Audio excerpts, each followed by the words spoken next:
yung taniman dito sa amin ng okra. Ayan po, lawak. Timbagin. Imbis na palay, halaman na lang. Murang palay, 12 lang. Hindi halaman na lang po ang itatime namin. Ito nga yung mga nagtatime nila. Ayan sila. Bagong pantanim daw sila eh. Tingnan natin. Siya saksak na sa loob. Ay, oo. Tingnan, sit mo nga. Ayun. Ganun pala yun. Kasi sa amin nung una nasaktan bewang. Patutungo. Ayan, hindi natagal maghapon.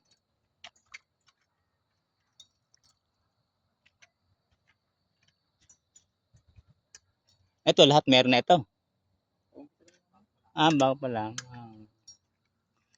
Marami dapat makamot ito ba? Bagay, 2 tao. Hirap din. Nung ako nagtanim niyan, talagang paltas-paltas yung ganito kay katay ba? Guntis nga kami noon, nagbili na ako ng gunting noon. Sabi ko, ba pwede.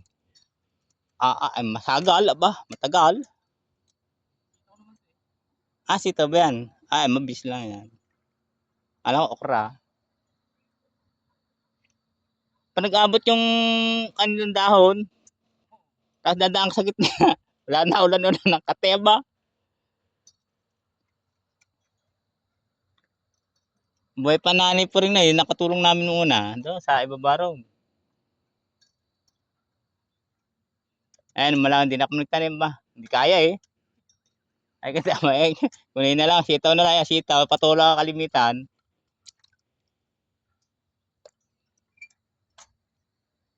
Titina ko muna dito siya sa nito. Baka naandito eh.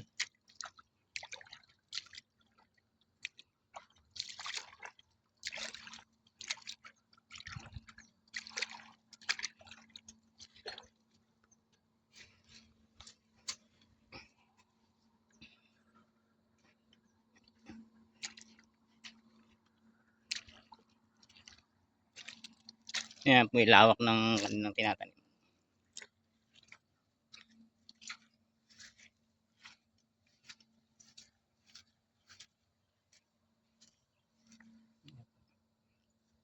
Puro okra. Lawak.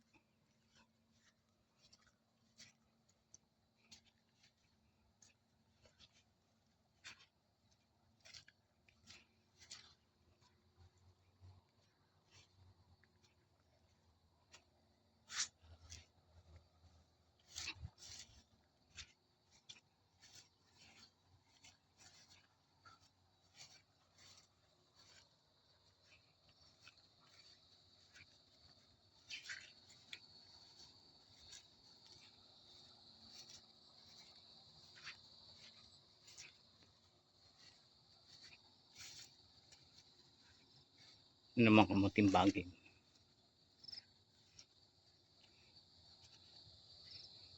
Yan po kamuting bagay naman. Lawak din.